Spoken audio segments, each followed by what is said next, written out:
A guy phones his boss, but gets the boss's wife instead. I'm afraid he died last week, she explains. The next day, the man calls again and asks for the boss. I told you, the wife replies. He died last week. The next day, he calls again and once more asks to speak to his boss.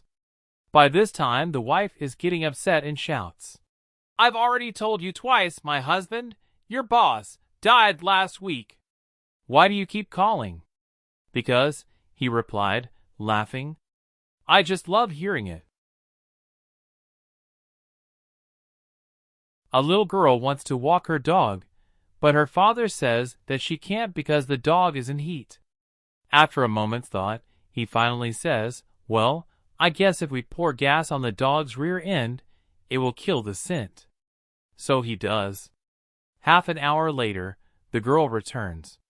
The father says, Where's the dog? The girl replies, She ran out of gas half a block down the street, and the neighbor's dog is pushing her home.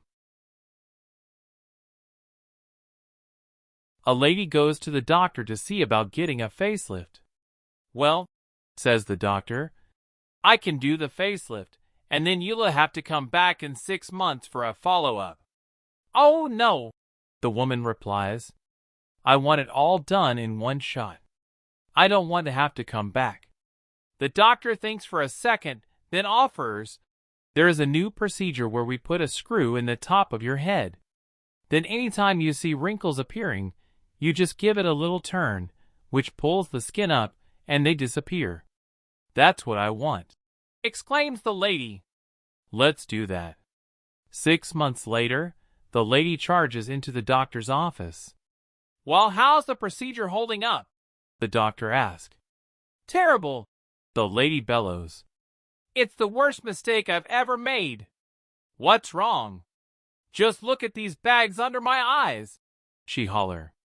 Lady, the doctor retorts, those aren't bags, those are your breasts. And if you don't leave that screw alone, you're going to have a beard.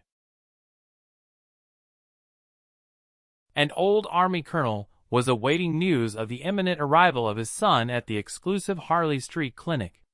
How do you know it will be a son? Asked the doctor. Of course it will be family tradition, man. And in fact it was a son. On hearing the news, the colonel asked for him to be circumcised. Family tradition, he said. Later the doctor called to say the baby was ailing. Give it some brandy. Don't argue, just do it. Sometime later, the doctor rang again to say the baby was no better. I'm coming over, said the colonel. Meanwhile, put him on the breast. By the time the colonel arrived, the baby was doing well.